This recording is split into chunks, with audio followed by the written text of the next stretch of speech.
Folks, this is Josh Beatler with the Guitar Player School, and in this video we're going to go over a really cool lesson about how to color your chords and make more interesting chord progressions even with really simple chord shapes. So in this video we're going to be talking about chord extensions. Now, what is a chord extension? Well, if you know a little bit about music theory, when we make a chord we need a root note, we need a 3, and we need a 5. Those numbers come from the major scale. What we have in front of us is the C major scale.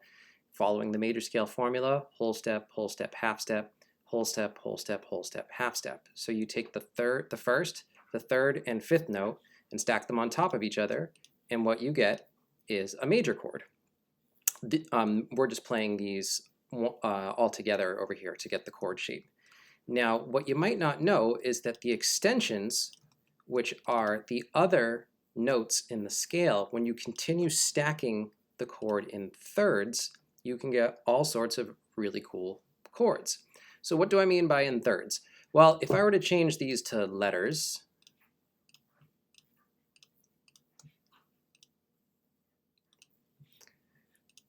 from C to E, how many letters does that cover? C, D, E. That's 3 letters, so that's an interval of a third.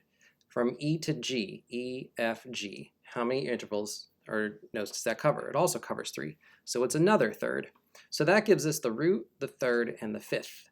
So the extensions are when we keep going. So a third up from G is B, and a third up from B is D, and et cetera, keeps going off the fretboard. Now, once we get past this C, instead of calling the numbers 2, 3, 4, we start to get into higher numbers. So the 9 is the D up here, the 11 would be an F that's even higher, and the 13 is an A that's even higher. So what you can do is you can take a simple chord shape like this, and this is a C major triad, and when you play it like that with a C bass note, I'll play it on the piano so you can hear it. So you got your C bass note, and then you've got your chord. That's just a plain major chord, okay? 1, 3, 5. So you're playing a C chord over a C bass note. Now what happens if you change this chord up here to an E minor chord? Well, now we've introduced a new pitch into the chord. We've introduced the B note, which is the 7 of the scale. So if the bass player holds down a C note and the guitar player plays an E minor, now we've got a major 7 sound. Okay, taking it a step further, if we play a G chord, G, B, D, over a C bass note, now we have the 7, but we also have the 9, or the 2. Again, so C bass note, and now we've got B, D, G. Notice how every time we do this, it gets a little bit dreamier.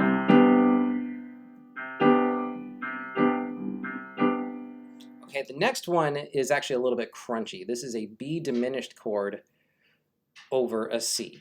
So this one's a little crunchier, but this is what an 11 chord would sound like, a major 11 chord. So I've got the C, and then I got B, D, F on top.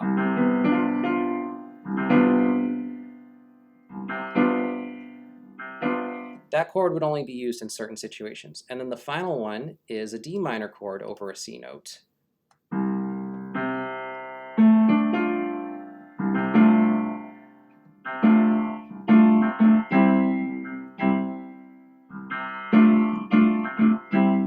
It's a very recognizable Queen song. So what we did was we took our plain original C triad and we went through other chords in the scale over that C bass note, and we got a whole bunch of colors. Now you can do this same concept with any starting pitch. So instead of C being the root note, what if we made D our root note? Okay, so then this would be a D, an F, and an A. This would be F, A, C.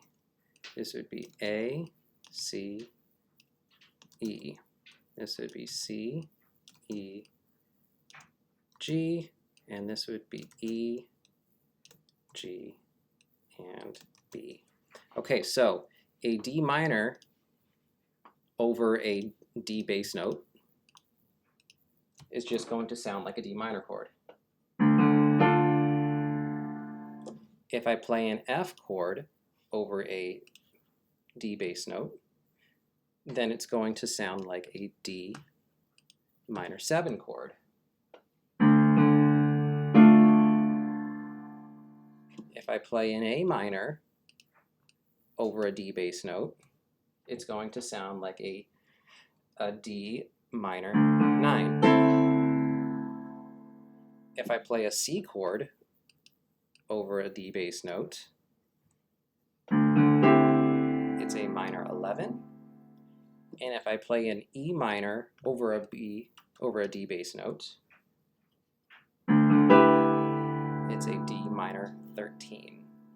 So just by changing the chord that's being played over the bass note using simple triad shapes, you can use this to spruce up your chord playing and your improvising, because you can also use this when you're creating arpeggiated and scale lines.